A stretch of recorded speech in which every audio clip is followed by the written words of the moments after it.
comrades. Recently I've published a lap where Lucas from Renntech and I have done a lap in his A45 AMG A45S AMG. And actually what you don't know is that we did a lap before that in a POV format, but unfortunately the camera was falling off his head like somewhere halfway through the lap.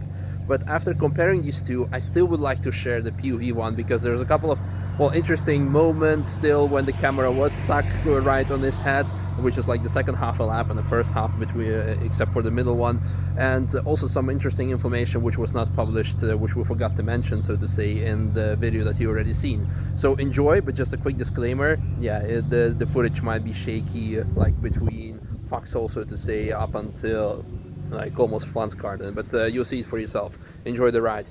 Okay, let's go then. Let's go then. Hopefully the track is quite clean. Yep. Yeah. Your windshield like last time, not?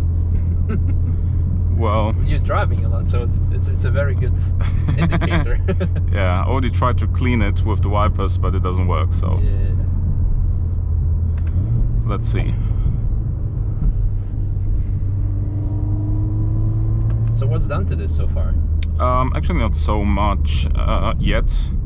The main issue I need to get fixed next week is still the brakes. It's not like they would be horrible, but you know, it's a stock brake, so apparently even just the fluid wouldn't help too much. Mm-hmm. We are working on a solution for better brake pads, obviously. And then some other discs, because they are really heavy. Everything is really great on the car, but some parts are not engineered, let's say, the way it should be, in my opinion. Mm-hmm. But I've already heard that AMG will come up with a track package for this car. I heard some rumors, I'm not sure if it's true.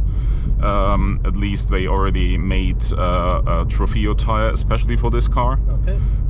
We are not running the Trofeo now. I put Cup 2 tires on it, not ours, but yeah, actually in a different size. Mm-hmm. But this car overall is better engineered than the last one, yeah. The last one, because last one was never intended to be an AMG until the last moment, right? Yeah, basically that was the thing. And here they already had it on the schedule. Mm-hmm. So yeah, when we enter the track, I will tell a little bit more about this all-wheel drive system here.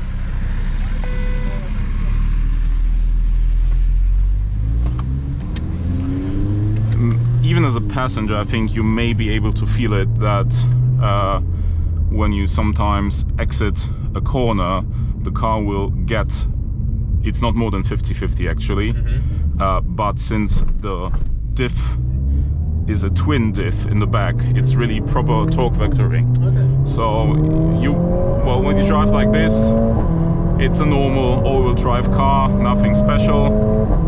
But when you come out of the corner, you might witness something like, let's say, you wouldn't normally feel with a car that is well, mainly front-wheel drive, but just with an addition of the rear-wheel drive. So, for example, here you exit out of a corner, yeah. You might feel that somehow the back left is pushing out. Yeah, exactly, because it's proper torque vectoring that's engineered in a good way here. Oh. Also here. Wow, that's very impressive. Yeah.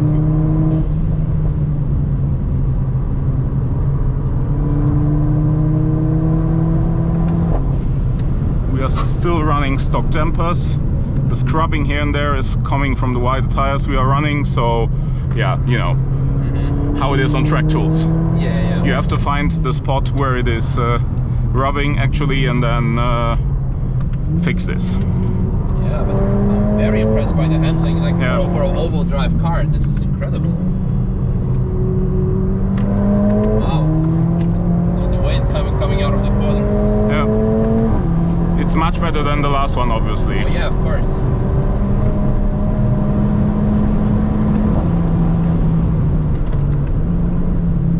I mean, I believe the A45 is probably like what, one of the most expensive cars in its class.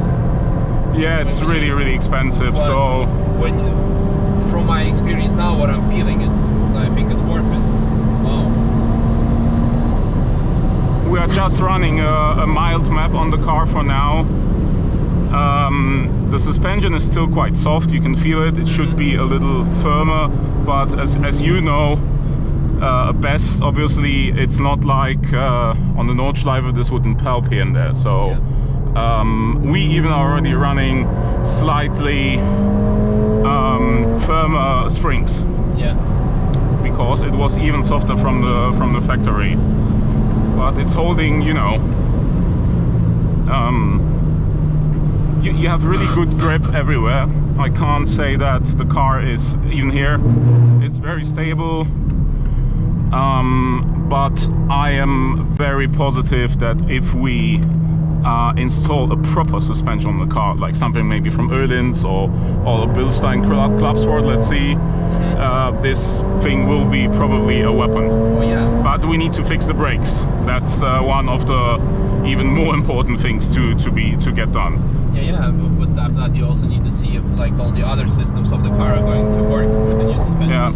Because like for example what you have with the Mark II GT3 RS, it has a different ABS, and when you put different brake pads on the rear, the ABS just says like, yeah, I'm not gonna brake, and you sometimes end up in a wall from the ice effect. Whereas it could happen here that the diff is not gonna go weird with the What I can't say yet is, for example, how well the car will handle the power. So for now we have effectively just added about 40 HP because, well, people will probably read it anyway somewhere on the net that these cars, obviously as most of the cars now, if you put it on the dyno, you will see some more power than what's on the paper from the factory, right? Yeah. The thing here is that this engine, it likes to rev. Yeah. The higher rev, the more power you get. Yeah. And it wasn't the case with the last one. So I mean, 7.2 is maybe not a high revving engine compared by, you know, a Honda VTEC standard or something like this, but for Mercedes this is something new, because the last one didn't want to rev past 6,000. Yeah.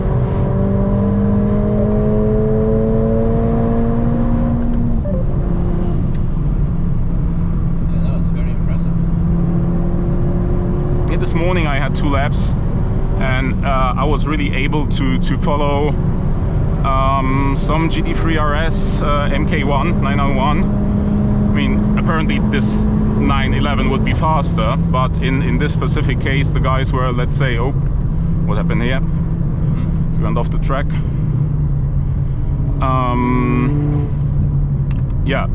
You could really feel the main difference obviously in the brakes, and the acceleration was nearly the same.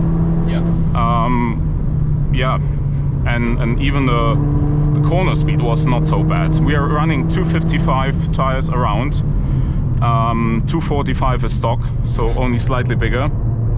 But I think now we can maybe feel a little. It's not like, you know, the car is understeering a lot. What it doesn't like.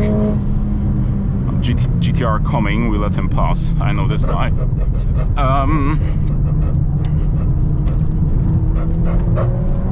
Where was I? Something tires?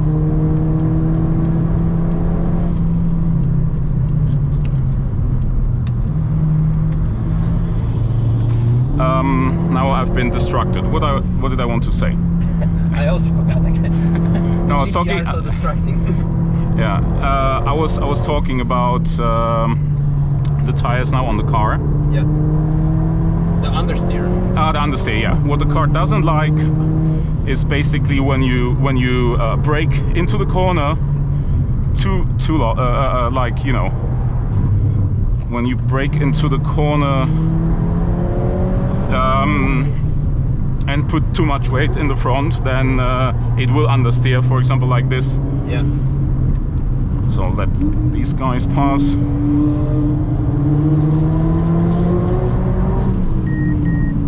The brake assist, huh? Yeah. But when you come out of the corner, you can immediately feel how the car basically pulls itself out of the corner. I hope you can feel it as a passenger. And this is something new, and was definitely a different thing. Yeah. Let's try if we can keep up. I am. Well, there's a little traffic. I have the feeling cameras coming off my face. Yeah, I see that. It's the issue with long hair, huh? Probably, yeah. Next time we just need to put some duct tape on my hat and fix it.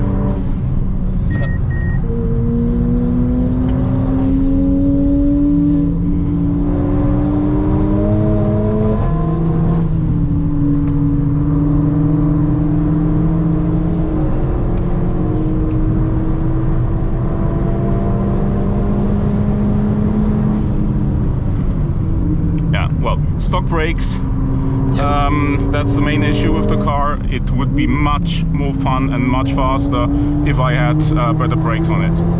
Yeah, but that's something that's coming later. Yeah, but you know how it is with driving a car with stock brake pads. Oh yeah, absolutely. That's what I've been doing for the last couple of weeks with my Golf. You're confident but not overconfident. Yeah. But you can see it's not like the Porsche is pulling too much away. Yeah. I mean, I don't know this guy, so I don't know how much faster it could be, but it's not like you would be, you know, completely humiliated by a Porsche in this car, which is fun. Yeah, no, this is awesome. But I guess it's something you would expect from an A-Class, which costs like typically over 70,000 euros with VAT before discounts. So yeah. No. I'm really impressed, like especially like the torque vectoring, like you said. Like, you feel it. You feel it. Like really, you being pushed by one wheel in the back. Yeah. Like, and it's like, wow. It's not all the torque goes 50 or like 80 or something to the back. It goes to the back left or the back right. Yeah, exactly. That's incredible. Well, basically, it's like a twin differential. It can put 100% lock on the rear. The front is completely opened up, so there is even not a lock option for the front, but then you don't need it really, because 50-50, and the way it can transform from one side to the other is making a front a diff lock basically, maybe it's not useless, but I don't think it's really an issue. On the last one it was in a different way. They never had a lock for the rear, but optionally with the facelift version you could get with this Dynamic Plus package or whatever it was called, the diff lock for the front, or retrofit it. Yeah. Next time we need to fix the camera better, because I was really like all the time trying to fix it while driving. Hopefully the lap was good. Yeah. Otherwise we'll have to repeat, but I wouldn't mind. Yeah. At least you get the feeling. Oh yeah, absolutely. What the car can do if we have even a better suspension on it, if we have proper brakes. I think if we fix basically where the tires are scratching. Luckily it's not even the metal. It's just some plastic parts. Yeah. So not a big deal. No, it's awesome. It's like it's cool to see like actually Mercedes made a hot hatch, like that it's it has everything. It has handling, it has power, it has luxury. I'm really impressed. I'm looking forward to see what more upgrades are going to come on this. Yeah, I mean, we already published that we have also some other options with upgraded turbo up to 550 HP and then also 600 HP, but this is then like really a special export version, you know, like a straight pipe, flames coming out of the car, no cats, nothing. This is for the crazy guys. Up-road, obviously nothing we would sell here to German customers. What gearbox is on it? Because like the shifting is like really relentless. That's a new 8-speed double clutch transmission. It's very cool. It does not like you don't feel it. Like that's what I like a lot. That like, you upshift and it just like the power is linear without any like clutch kicks. That it's the fake artificial effect of having so-called like old school supercar, you know, that you would have. No, this is really what makes this car great. That it drives like a proper sports car already. You don't have the feeling you would be sitting in an A-Class, I think, if you are on the track. Well, it rolls a little too much, maybe. The suspension is still a little too soft. We can't also, have a different damper setting, which I would like.